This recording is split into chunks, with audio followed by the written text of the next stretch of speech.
જય માતાજી, જય મોગલ. હું તમારો કાપા ગઢવીને આજ હું તમને કહેવા આવ્યો છું મારા જીવનમાં બે અનુભવ આ મહિનામાં બન્યા, એક સારો અને ખરાબ.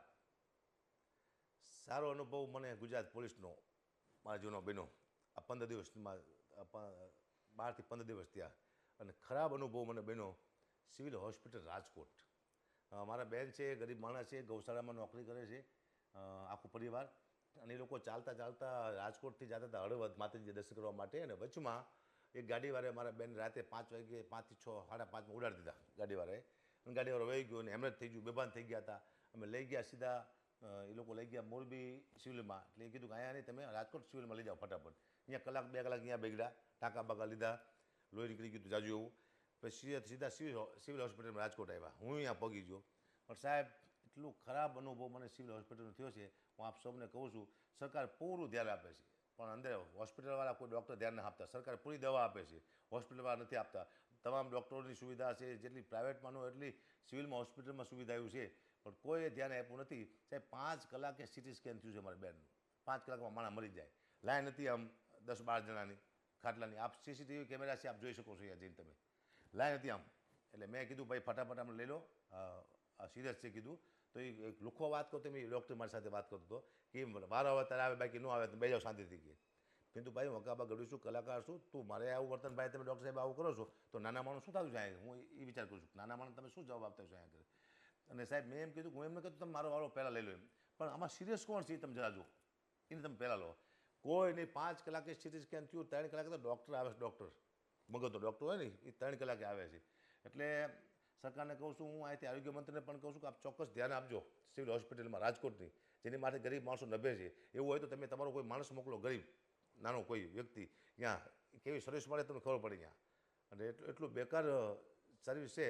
મેં નાના એક મંત્રીને પણ મેં ફોન કર્યો હતો.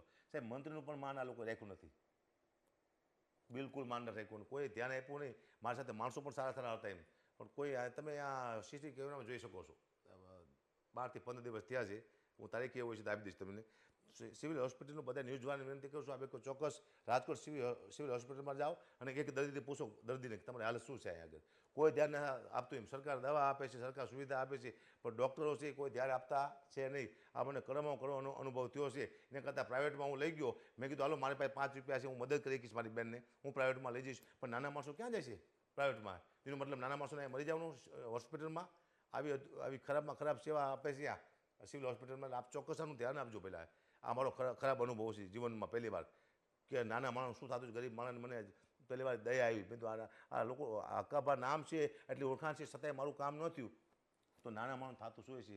એટલે ચોક્કસ સરકારને કહું છું, આપ ચોક્કસ એકવાર ધ્યાન આપજો. આપણને સરકારને કદાચ ખ્યાલ જ નથી કે હોસ્પિટલમાં શું હાલી રહ્યું છે. સરકાર તો જે સુવિધા જોઈએ એ બધી સરકાર તો આપી દેશે, પણ સામે કામ કરવાવાળા હોય છે ને. કોઈ ડૉક્ટર હાજર નહોતા, એક પણ ડૉક્ટર હાજર નહોતો અહીંયા. આપ કેમેરામાં જોઈ શકો છો. મગજના ડૉક્ટરની જરૂર હોય તાત્કાલિક 2-2.5 કલાકે મગજના ડૉક્ટર આવ્યા છે. એટલે ચોક્કસ આને આપ સરકારને વિનંતી કે આપ ચોક્કસ આનું નોંધ લેજો. અને ન્યૂઝવાળાને બધાને કહું છું, ચોક્કસ આપ નોંધ લેજો. સિવિલ હોસ્પિટલ રાજકોટ એ નાક કહેવાય આપણે ગુજરાતનું. સિવિલ હોસ્પિટલ રાજકોટની સિવિલ હોસ્પિટલ છે, ગુજરાતનું નાક છે. એ નાક કપાવવાની વાતું છે. આ તો ભાઈ નાના માણસો મળે છે, એકવાર ચોક્કસ ધ્યાન લેજો. આ તો હું જો મને ખબર પડી કે આવું બધું ચાલી રહ્યું છે. મારી બેન જીવન અને મરણ વચ્ચે ઝોલા ખાતી હતી. એ તો મારી દયા છે, બચી છે. હજી મારા બેનને ભાન મને થાય હજી. આપ મારા બેનનું ઇન્ટરવ્યૂ લઈ શકો છો. અત્યારે મારા બેન ઘરે જ છે, નડી નાખી છે. નાના માણસો એટલે પછી જાજી હજો ટાઈમ પ્રાઇવેટમાં રાખી ન શકે. પણ હું વકાળ હોસ્પિટલ છે ત્યાં ગયો હતો. ત્યાં પણ મારા બેનના પૈસા કંઈક બિલ બન્યું હતું 5 થી 40 હજારનું. એ લોકોએ મેં કીધું ભાઈ નાના માણસો છે તો પ્રાઇવેટ ડૉક્ટર નહીં સારા, ઓછા પૈસા લીધા, અડધા પૈસામાં દવા કરી દીધી. વકાળવાળાએ અડધા પૈસા રજા આપ્યા પછી હું સ્ટર્લિંગમાં લઈ ગયો, વધુ બીમાર હતા એટલે. પણ પૈસા આપ્યા પછી અડધા પૈસા પાછા આપ્યા વકાળમાંથી. એથી વિશેષ મહેતા સાહેબ કરીને છે, રૂપેશભાઈ મહેતા, સ્ટર્લિંગમાં, એમને મેં વાત કરી. મેં કીધું સાહેબ નાના માણસો છે એ દાખલ કરી દો. કોઈ બિલ લીધું નથી સ્ટર્લિંગમાં, કોઈ બિલ, ખાલી ખાટલા